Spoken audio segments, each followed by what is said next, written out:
Torres, Radio 630. Good afternoon. Hello. Good afternoon po, ES. Ano po kaya yung naging rason ni President Marcos Jr. doon po sa pagtanggap niya ng courtesy resignation ni SolGen Guevara? Well, si SolGen Guevara has been there since the beginning, no? And maybe it is time for him to go to another venture. And so the president accepted his resignation to allow for fresh blood to come in. One follow-up lang po. If I may point, sir, last March, SolGen Guevara recused himself to represent the Philippine government na mag-represent po doon sa cases filed at the Supreme Court ng children ni former President Duterte in relation po sa pag-arrest sa kanya ng ICC. Naka-apekto po ba yun as factor kung bakit tinanggap po ng Pangulo yung resignation? Oh, I don't think that was a factor at all, because if you recall, there was a strong clamor for the termination or removal of Solicitor Guevara at the time. The public perception that gave rise to this clamor must have been about his taking the opposite side of the issue.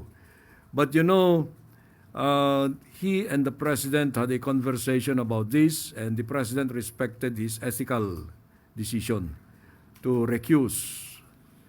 Now, if there was a reservation about his professionalism at that time, the president could have already removed him. But the president continued to repose trust in him. So up to the decision to accept his resignation, Solicitor General Guevara was still there. Next question, Chloe Hofana, Business World. Good afternoon, ES. Good afternoon. How many GOCC heads submitted their resignations already, and ilan pong total na hinihintay natin? Practically all GOCCs or their leaderships have submitted, but we are still awaiting for the submission of other GOCCs. The GCG actually is on top of this situation. It has issued a memorandum, and although that memorandum said that the GOCC resignation should come through us, we will make it clear to the GCG that only the heads of the agencies, the resignation of the heads of agencies should be reviewed by us, and the GOCCs are anyway under an annual term basis. And it is about this time, June, that the GCG reviews the performance of the respective boards of the GOCCs. I cannot give you the exact number now because it increases every day.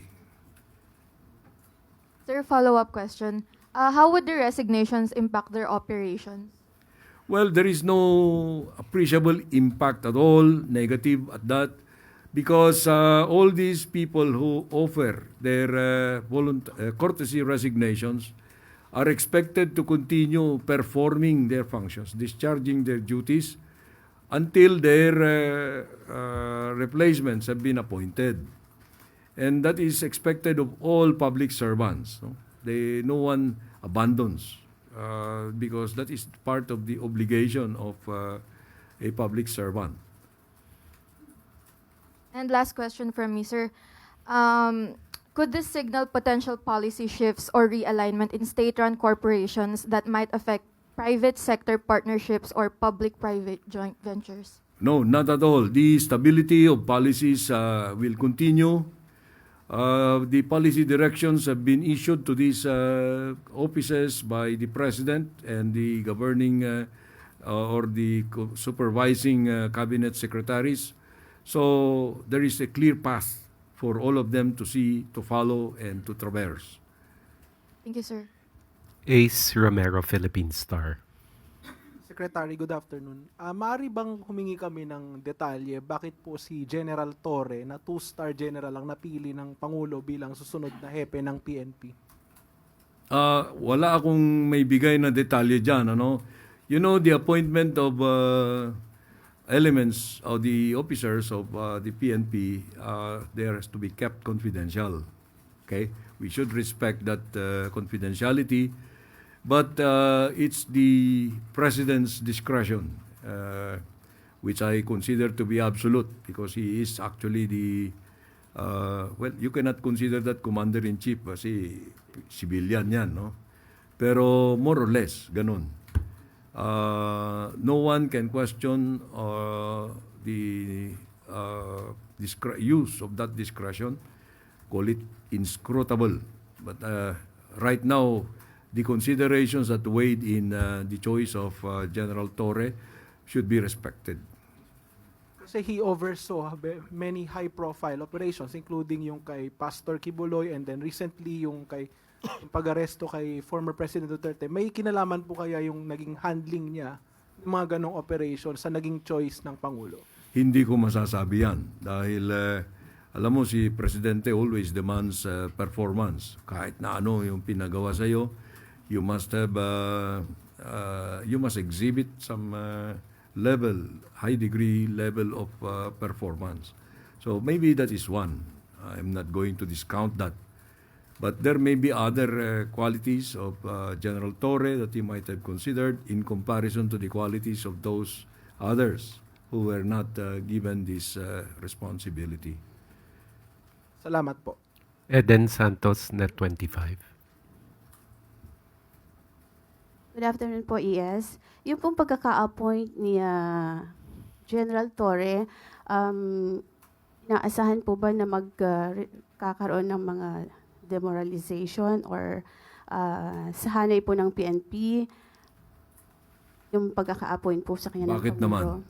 Dahil kung titingnan po yung mga background po ng iba pang contender, hindi po kaya magdulot ito ng problema sa hanay? Palagay ko naman hindi.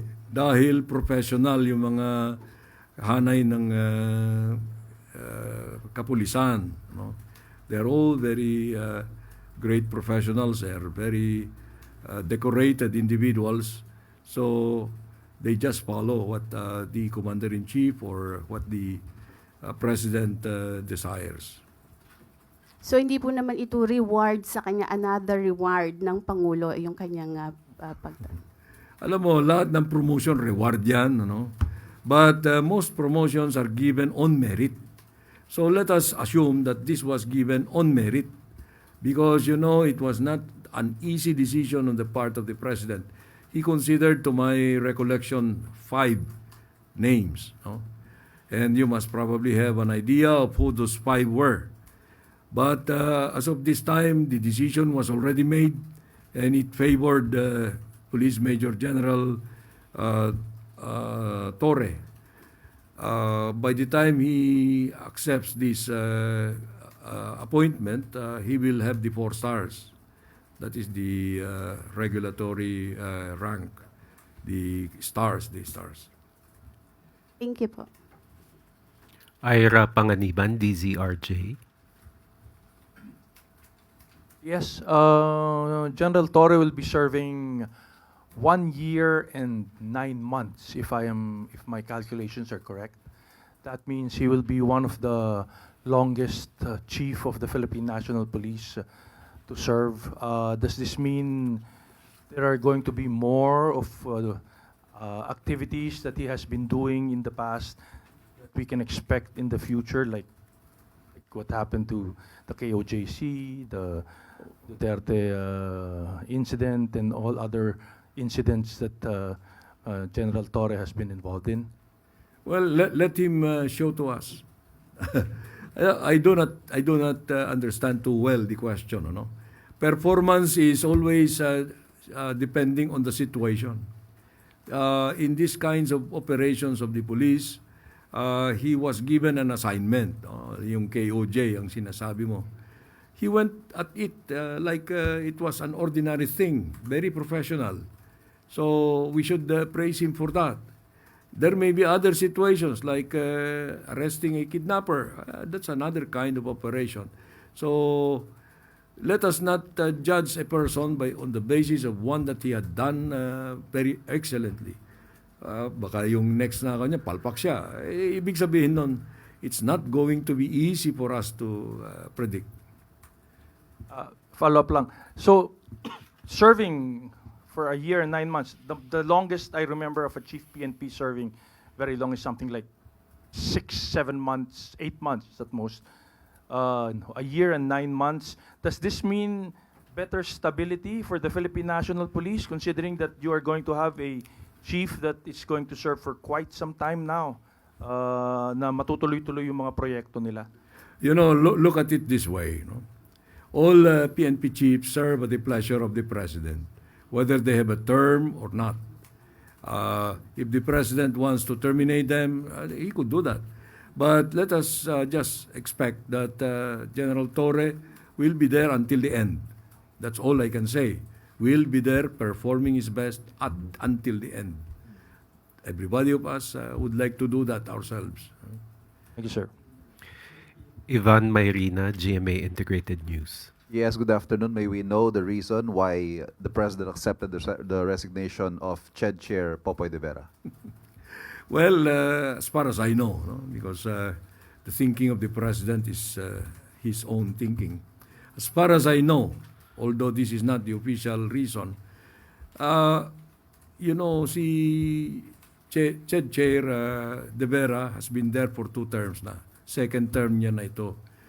Maybe the President wanted to give a fresh start to the CHED.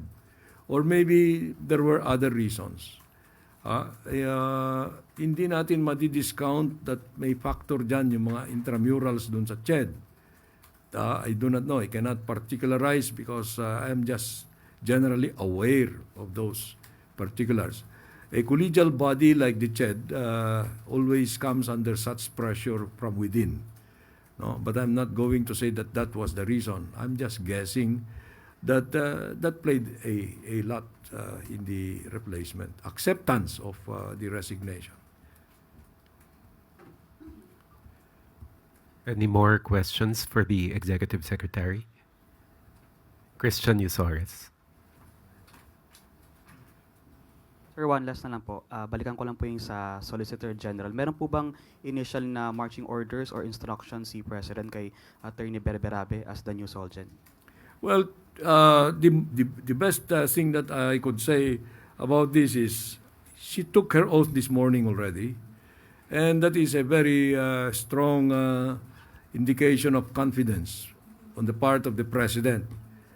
I am not privy if the President and the new Solicitor General had any lengthy conversation on any marching orders.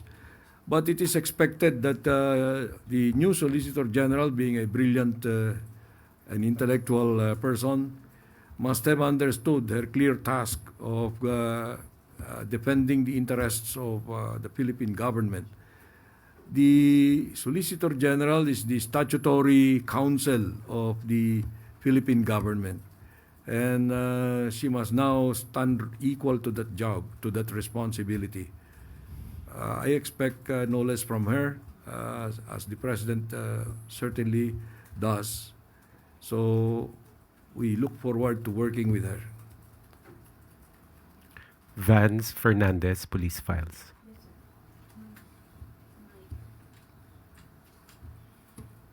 Sir, I'm eager to know who provoked the President na magkaroon ng ganitong courtesy resignation. Yung provoke, yung Yes. results of the election. Sinong nag-ano? Wala. The President is a very spontaneous person. If you had observed him, he has never been confrontational. But, he is a very sensitive person. Like all of us. So, when we are given a message from others, we react. Now, I think the President should be given that human side of the... this is his response to what he probably observed during the elections. We must deliver more. We must deliver more. So, he is undergoing this performance check on all of us in the cabinet as well as in the positions of leadership in the agencies and offices. So that is how I see it. We know that the President is a soft-spoken. Kesa naman, sir, na mapapahiya na sisibaking na lang bigla, mas mabuting nangyaring ganitong yung courtesy resignation. Yes, the President is a very, patient. Ayoko nang sabihin na tolerant. What we expect from him is his true self, showing of his true personality. He's very decisive. I will just tell you that. He's very decisive about things. He's very focused. And based on my working with him closely in the past 3 years, nearly 3 years na, he will never back down from any controversy. He confronts the controversy, not the person, the controversy. So I hope that answers your query. Once again, Eden Santos, Net 25. ES, hindi po hair follicle test ito, ES. Yun lang pong kasi si General Torre po ay na-appoint na as PNP chief. How about yun pong courtesy resignation ng iba pang mga involved dun sa illegal arrest di umano ni dating Pangulong Rodrigo Duterte. Yung resignation po ni na DILG Secretary, DOJ Secretary Remulla, are we expecting na sa mga susunod na araw ay meron na rin pong yung resulta? I do not like your qualification of the arrest as illegal. No? That is an opinionated statement made by somebody. I will not name who she is. But from our point of view, the arrest was perfectly legal according to according to international law. We have debated that in the public domain for a long time. But no one can tell me now that that was an illegal operation, procedure, or when these representatives of the executive were invited to the Senate investigation called by the Committee on Foreign Affairs, I immediately transmitted a letter telling the Senate President and the chairman of that committee that we are going to claim executive privilege for all the parts that are covered by executive privilege. They respected it, and if they concluded from there that the arrest was illegal, I cannot help them at all. That was the Question last po. question. Yeah, but Thank the you very question much. po is yung assessment po yung sa performance nila ng Pangulo, kailan po natin na inaasahang babanggitin kung tinanggap ba ng Pangulo yung resignation po nila or hindi? Sino sila? Si Secretary Boying Remulla and Secretary Declined yung resignation niyan. Sino pa? si Secretary John Vic Remulla. Declined din. How about the Secretary Anyo?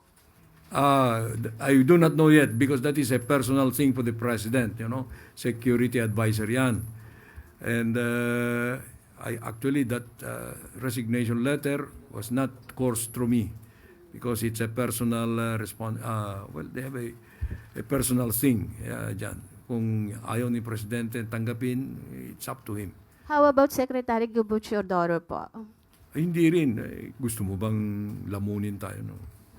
So yung po tatlo, dinicline na po ng Pangulo? Yeah, definitely. Declined na yan. Thank you very much.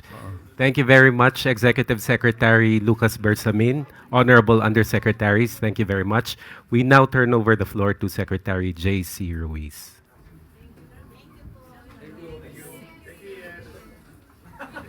Thank you to the Malacanang Press Corps. And by the way, your IDs are ready. We will now distribute your IDs. But of course, the accreditation will still continue. Ayusin na lang natin yung we'll talk about it. Mike? Sorry? Ano yun? Yes. Yes. Oh, yeah.